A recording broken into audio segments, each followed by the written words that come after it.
Hello everyone, welcome to my channel. ഇന്നത്തെ ക്ലാസ്സിൽ നമ്മൾ ഡിസ്കസ് ചെയ്യാനായിട്ട് പോകുന്നത് ഫാർമസ്യൂട്ടിക്സ് ആണ്. അതിലുള്ള പോസോളജി എന്ന് പറയുന്ന യൂണിറ്റിൻ്റെ ബാലൻസ് പോർഷനാണ് ഇന്ന് നമ്മൾ നോക്കാനായിട്ട് പോകുന്നത്. അപ്പോൾ മുന്നേയുള്ള വീഡിയോസിലായിട്ട് എന്താണ് പോസോളജി എന്നും ഫാക്ടേഴ്സ് എഫക്റ്റിംഗ് പോസോളജി ഏതൊക്കെയാണെന്നും നമ്മൾ ഡീറ്റെയിൽഡ് ആയിട്ട് ഡിസ്കസ് ചെയ്തിട്ടുണ്ടായിരുന്നു.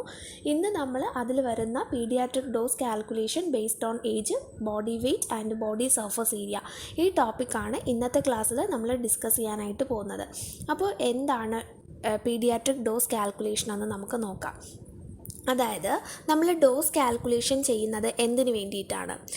ബേസിക്കായിട്ട് നമ്മൾ പറഞ്ഞു കഴിഞ്ഞാൽ നമ്മുടെ ഒഫീഷ്യൽ ഫാർമക്കോപ്പിയിൽ മെൻഷൻ ചെയ്തിട്ടുള്ളത് നോർമലായിട്ട് വരുന്ന അഡൾട്ട് ഡോസാണ്. ഇപ്പോൾ 24 hours നോർമൽ അഡൾട്ടിന് അഡ്മിനിസ്റ്റർ ചെയ്യാൻ പറ്റുന്ന ഡ്രഗ്സിൻ്റെ ആ ഒരു ഡോസാണ് നമ്മൾ ഒഫീഷ്യൽ ഫാർമക്കോപ്പിയിൽ പറഞ്ഞിട്ടുള്ളത്. അപ്പോൾ നോർമലായിട്ടുള്ള അഡൾട്ട് ഡോസ് നമ്മുടെ പീഡിയാട്രിക് പേഷ്യൻസിനോ അതല്ല എങ്കിൽ ഓൾഡർ ആയിട്ടുള്ള പേഷ്യൻസിനോ യൂസ് ചെയ്യാൻ പറ്റത്തില്ല. ബിക്കോസ് അവരുടെ ബോഡി ഫങ്ഷൻസിൽ അഡൾട്ടിനെക്കാട്ടിലും എന്താണ് വേരിയേഷൻസ് വരുന്നുണ്ട്. അതുകൊണ്ട് തന്നെ നമുക്ക് എന്ത് ചെയ്യണം, ഡോസ് അവരുടെ ബോഡിയിൽ അഡ്ജസ്റ്റ് ചെയ്ത് കൊടുക്കേണ്ടതായിട്ടുണ്ട്. അപ്പോൾ അതാണ് നമ്മളിന്ന് നോക്കാനായിട്ട് പോകുന്നത്. അതിൽ തന്നെ ഏതാണ് പീഡിയാട്രിക് ഡോസ് കാൽക്കുലേഷനാണ് പറയുന്നത്. അപ്പോൾ പീഡിയാട്രിക് ഡോസ് കാൽക്കുലേഷൻ നമ്മൾ 3 രീതിയിലാണ് പറഞ്ഞിരിക്കുന്നത്. ഒന്നെന്ന് പറയുന്നത് ഏജിനെ ബേസ് ചെയ്തിട്ടുള്ള കാൽക്കുലേഷൻ, രണ്ടാമത് ബോഡി വെയ്റ്റിനെ ബേസ് ചെയ്തിട്ട് നമ്മൾ ഡോസ് കാൽക്കുലേറ്റ് ചെയ്യുന്നുണ്ട്, അതുപോലെ തന്നെ എന്താണ് ബോഡിയുടെ സർഫസ് ഏരിയനെ ബേസ് ചെയ്തിട്ട് നമ്മൾ പീഡിയാട്രിക്കിൻ്റെ ഡോസ് കാൽക്കുലേറ്റ് ചെയ്യാറുണ്ട്. അപ്പോൾ ഇത് ഇത്രയുമാണ് നമ്മൾ ബേസിക്കായിട്ട് പറഞ്ഞിരിക്കുന്നത്. ഇനി ഓരോ രീതിയിലും എങ്ങനെയാണ് നമുക്ക് ഡോസ് കാൽക്കുലേറ്റ് ചെയ്യാൻ പറ്റുന്നത് എന്ന് നമുക്ക് നോക്കാം. അപ്പോൾ ആദ്യം തന്നെ പറഞ്ഞിരിക്കുന്നത് dose calculation based on age, അതായത് ഏജിനെ ബേസ് ചെയ്തിട്ട് നമുക്ക് എങ്ങനെയൊക്കെ ഡോസ് കാൽക്കുലേറ്റ് ചെയ്യാം എന്നാണ് പറഞ്ഞിരിക്കുന്നത്. അതിൽ നമ്മൾ കുറച്ചധികം ഒരു 4 ഫോർമുലാസ് യൂസ് ചെയ്യുന്നുണ്ട്. ഫസ്റ്റ് പറഞ്ഞിരിക്കുന്ന യങ്സ് ഫോർമുലയാണ്. അപ്പോൾ യങ്സ് ഫോർമുല വെച്ചിട്ട് നമുക്ക് എങ്ങനെയാണ് ഡോസ് കാൽക്കുലേറ്റ് ചെയ്യുന്നത് നോക്കാം. അതായത് this formula is used for calculating the dose for children under 12 years. അതായത് 12 വയസ്സിന് താഴെ വരുന്ന ചിൽഡ്രൻസിൻ്റെ ഡോസ് കാൽക്കുലേറ്റ് ചെയ്യാനായിട്ടാണ് നമ്മൾ മെയിനായിട്ട് യങ്സ് ഫോർമുല യൂസ് ചെയ്യുന്നതെന്നാണ് പറഞ്ഞിരിക്കുന്നത്.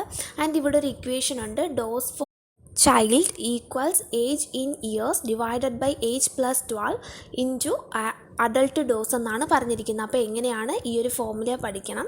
അപ്പം ഏജ് ഫോർ ചൈൽഡ് എന്ന് പറയുന്നത് എങ്ങനെയാണ് നമ്മൾ പറഞ്ഞിരിക്കുന്നത്, age in years divided by age plus 12 into adult dose ആണ്. അതായത് ഇവിടെ നമ്മൾ ഏജ് വച്ചിരിക്കുന്നത്, ഇപ്പം കുട്ടിയുടെ ഏജ് എത്രയാണ്, ഇപ്പോൾ 10 ആണെന്നുണ്ടെങ്കിൽ നമുക്കിവിടെ എങ്ങനെ കൊടുക്കാം, ഏജ് ഇൻ ഇയേഴ്സ് എന്ന് പറഞ്ഞാൽ 10 കൊടുക്കുക. അതുപോലെ തന്നെ ഏജ് 10 പ്ലസ് 12 എന്ന് പറയുന്നത് എത്രയായിരിക്കും, നമുക്ക് 22 ആണ് വരുന്നത് അല്ലേ. അപ്പോൾ 10 divided by 22 into adult dose എന്ന് പറയുന്നത് എത്രയാണോ അത് നമ്മൾ കൊടുക്കുക. അത് നമുക്ക് ഇപ്പോൾ ഈ ഒരു ഇക്വേഷൻ വെച്ചിട്ട് അല്ലെങ്കിൽ യങ്സ് ഫോർമുല വെച്ചിട്ട് എങ്ങനെയാണ് പീഡിയാട്രിക് ഡോസ് കാൽക്കുലേഷൻ ചെയ്യുന്നതെന്ന് ചോദിച്ചു കഴിഞ്ഞാൽ നമുക്ക് എന്ത് ചെയ്യണം, അപ്പോൾ നമുക്ക് ഏജ് തന്നിരിക്കും. അപ്പോൾ ഏജും അതുപോലെ തന്നെ അഡൾട്ട് ഡോസ് എത്രയാണെന്ന് ക്വസ്റ്റ്യനിൽ തന്നെ മെൻഷൻ ചെയ്തിരിക്കും. അപ്പോൾ ആ ഒരു ഡോസും കൂടെ ഇട്ട് നമ്മൾ കാൽക്കുലേറ്റ് ചെയ്യുമ്പോഴത്തേക്കും നമുക്ക് എന്ത് കിട്ടും, എത്രയാണോ പീഡിയാട്രിക് ഡോസ് എന്നത് നമുക്കിവിടെ കിട്ടും. ദെൻ നെക്സ്റ്റ് പറഞ്ഞിരിക്കുന്നത് ഏതാണ്, ദില്ലിങ്സ് ഫോർമുലയാണ് പറഞ്ഞിരിക്കുന്നത്.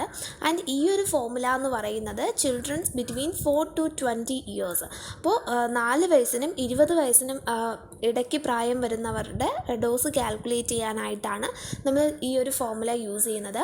ആൻഡ് ഈ ഒരു ഫോർമുല എന്ന് പറയുന്നത് എന്താണ്, dose for child equal to age in years divided by 20 into adult dose ആണ് വരുന്നത്.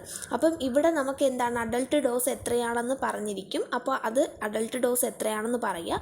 ആൻഡ് അതുപോലെ തന്നെ ഏജ് ഇൻ ഇയേഴ്സ്, ഏജ് ഇപ്പോൾ 15 ആണെങ്കിൽ നമ്മൾ എന്ത് കൊടുക്കുക, 15 divided by 20 into adult dose എത്രയാണോ അത് കൊടുക്കുക. അപ്പോഴത്തേക്ക് എന്ത് കിട്ടും, നമുക്ക് ദില്ലിങ്സ് ഫോർമുല അനുസരിച്ചിട്ട് എങ്ങനെയാണോ പീഡിയാട്രിക് ഡോസ് എന്ന് നമുക്ക് കണ്ടുപിടിക്കാനായിട്ട് പറ്റും. നെക്സ്റ്റ് പറഞ്ഞ ഫ്രൈസ് ഫോർമുല ആണ്. ഈ ഒരു ഫോർമുല വെച്ചിട്ട് നമുക്ക് ഇൻഫാൻസ് മുതൽ 2 years ഏജ് വരെയുള്ള ചിൽഡ്രൻസിൻ്റെ ഡോസ് കാൽക്കുലേറ്റ് ചെയ്യാനാണ് ഈ ഒരു ഇക്വേഷൻ നമ്മൾ യൂസ് ചെയ്യുന്നത്. അപ്പോൾ ഇക്വേഷനിൽ എന്താണ് പറഞ്ഞിരിക്കുന്നത്, dose for infants equals age in month divided by 150 into adult dose എന്നാണ് പറഞ്ഞിരിക്കുന്നത്. അപ്പം ഇതിൽ പറഞ്ഞിരിക്കുന്ന എല്ലാ ഇക്വേഷൻസും നമുക്ക് ബൈ ഹാർട്ട് ചെയ്യാനായിട്ടുള്ളതാണ്. ഓക്കെ, അപ്പോൾ നമുക്ക് എന്ത് ചെയ്യുക, അപ്പോൾ ഈ ഒരു ഇക്വേഷൻ പഠിച്ചു വയ്ക്കുക. ദെൻ നെക്സ്റ്റ് പറഞ്ഞിരിക്കുന്ന ഇത് എന്താണ്, കൗളിങ്സ് ഫോർമുലയാണ് പറഞ്ഞിരിക്കുന്നത്. ഈ ഒരു ഫോർമുല വെച്ചിട്ട് നമുക്ക് എങ്ങനെയാണ് നോക്കാം. അതായത് dose for child equal to age in year plus 1 divided by 24 into adult dose. അപ്പോൾ ഇത്രയുമാണ് നമുക്ക് പറഞ്ഞിരിക്കുന്നത്. ഇപ്പം എല്ലായിടത്തും നമുക്ക് കോമൺ ആയിട്ട് വരുന്നത് ഏതാണ്? ചൈൽഡിൻ്റെ ഏജും അതുപോലെ തന്നെ അഡൾട്ട് ഡോസുമാണ്. ഇത് എത്രയാണെന്നുള്ളത് നമുക്ക് എന്താണ് ക്വസ്റ്റ്യനിൽ നിന്നും തന്നെ നമുക്ക് കിട്ടുന്നതാണ്. പിന്നെ ബാക്കി നമ്മളിത് ആ ഒരു ഇക്വേഷൻ ബൈ ഹാർട്ട് ചെയ്ത് വെച്ചതിന് ശേഷം അതിലിട്ട് കാൽക്കുലേറ്റ് ചെയ്യാനുള്ളതാണ്. അപ്പോൾ അത്രയും മാത്രമേ ഉള്ളൂ ഈ ഒരു പോർഷൻസിൽ വരുന്നത്. അതുപോലെ തന്നെ നെക്സ്റ്റ് നമ്മൾ പറഞ്ഞിരിക്കുന്നത് based on body weight. Okay, അപ്പോൾ ബോഡി വെയ്റ്റ് വെച്ചിട്ട് നമുക്ക് എങ്ങനെയാണ് പീഡിയാട്രിക്കിൻ്റെ ഡോസ് കാൽക്കുലേറ്റ് ചെയ്യുന്നതെന്നാണ് പറഞ്ഞിരിക്കുന്നത്. ഇവിടെ നമ്മൾ യൂസ് ചെയ്യുന്നത് ഫോർമുലയാണ്. ആ ഫോർമുല എന്ന് പറയുന്നത് എന്താണ്? Dose of child equal to weight in kilogram divided by 70 into adult ഡോസാണ് പറയുന്നത്. അപ്പോൾ എന്താണ്? ചിൽഡ്രൻ്റെ വെയ്റ്റ് ഇൻ കിലോഗ്രാമിൽ വെയ്റ്റ് പറയുക, ഡിവൈഡഡ് ബൈ 70 ഇൻറ്റു അഡൾട്ട് ഡോസാണ് പറഞ്ഞിരിക്കുന്നത്. അപ്പോൾ ഈ ഒരു ഇക്വേഷൻ വെച്ചിട്ടാണ് എന്ത് ചെയ്യുന്നത്? നമ്മൾ ബോഡി വെയ്റ്റിനെ ബേസ് ചെയ്തിട്ട് നമ്മൾ ഡോസ് കാൽക്കുലേറ്റ് ചെയ്യുന്നത്. ദെൻ നെക്സ്റ്റ് നമ്മൾ പറഞ്ഞിരിക്കുന്നത് based on body surface area. അപ്പോൾ ലാസ്റ്റ് നമ്മൾ പറഞ്ഞിരിക്കുന്നത് എന്താണ്? ബോഡി സർഫസ് ഏരിയ വെച്ചിട്ട് എങ്ങനെയാണ് നമുക്ക് ഡോസ് കാൽക്കുലേറ്റ് ചെയ്യുന്നതെന്നാണ്. Dose for patient equal surface area of patient in metre square divided by 1.73 metre square into adult dose. അപ്പോൾ ഈ ഒരു ഇക്വേഷൻ വെച്ചിട്ടാണ് നമ്മൾ ബോഡി സർഫസ് ഏരിയ വെച്ചിട്ട് ബേസ് ചെയ്ത് നമ്മൾ എന്ത് ചെയ്യുന്നത്? പീഡിയാട്രിക് ഡോസ് കാൽക്കുലേറ്റ് ചെയ്യുന്നത്. അപ്പോൾ ഇവിടെ നമ്മൾ മെൻഷൻ ചെയ്തിട്ടുള്ള ഈ 1.73 മീറ്റർ സ്ക്വയർ എന്ന് പറയുന്നത് ഒരു നോർമലായിട്ടുള്ള അഡൾട്ടിൻ്റെ ബോഡി സർഫസ് ഏരിയനെയാണ് നമ്മൾ 1.73 മീറ്റർ സ്ക്വയർ എന്ന് പറയുന്നത്. അപ്പോൾ നമ്മൾ ഇവിടെ എല്ലാം നമ്മൾ അഡൾട്ട് ഡോസിനെ വെച്ചിട്ട് into multiplied by adult dose എന്നൊക്കെയാണ് പറഞ്ഞിരിക്കുന്നത്. അതെന്താണെന്ന് വെച്ചിട്ടുണ്ടെങ്കിൽ നമ്മൾ അഡൾട്ട് ഡോസിനെ ബേസ് ചെയ്തിട്ട് അതിൽ നിന്ന് ചില വേരിയേഷൻസ് വരുത്തിയിട്ടാണ് നമ്മൾ എന്ത് ചെയ്യുന്നത്? ഈ പീഡിയാട്രിക് പേഷ്യൻസിനായാലും അതുപോലെ തന്നെ ജെറിയാട്രിക് പേഷ്യൻസിനായാലും നമ്മൾ ഡോസ് കാൽക്കുലേറ്റ് ചെയ്യുന്നത്. സോ അതുകൊണ്ടാണ് എല്ലാത്തിലും നമ്മൾ കോമൺ ആയിട്ട് ഇവിടെ എന്തിനാണ് മെൻഷൻ ചെയ്തിരിക്കുന്നത്? അഡൾട്ട് ഡോസ് മെൻഷൻ ചെയ്തിരിക്കുന്നത്. ഓക്കെ, അപ്പോൾ ഇത്രയുമാണ് നമ്മുടെ ഇന്നത്തെ ക്ലാസ് എന്ന് പറയുന്നത്. ഇതോടുകൂടി നമ്മുടെ പോസോളജി എന്ന് പറഞ്ഞിട്ടുള്ള ടോപ്പിക്ക് കംപ്ലീറ്റ് ആവുകയാണ്. വീഡിയോ ഇഷ്ടമായിട്ടുണ്ടെങ്കിൽ ഉറപ്പായിട്ടും ലൈക്ക് ചെയ്യുക. അതോടൊപ്പം തന്നെ നിങ്ങളുടെ ഫ്രണ്ട്സിനും കൂടിയിട്ടൊന്ന് ഷെയർ ചെയ്ത് കൊടുക്കുക. ഇനിയും ഇതുപോലുള്ള ലെക്ചറിങ് വീഡിയോസ് മിസ് ചെയ്യാണ്ട് കിട്ടാനായിട്ട് ചാനലൊന്ന് സബ്സ്ക്രൈബ് ചെയ്യുക. Thank you for watching.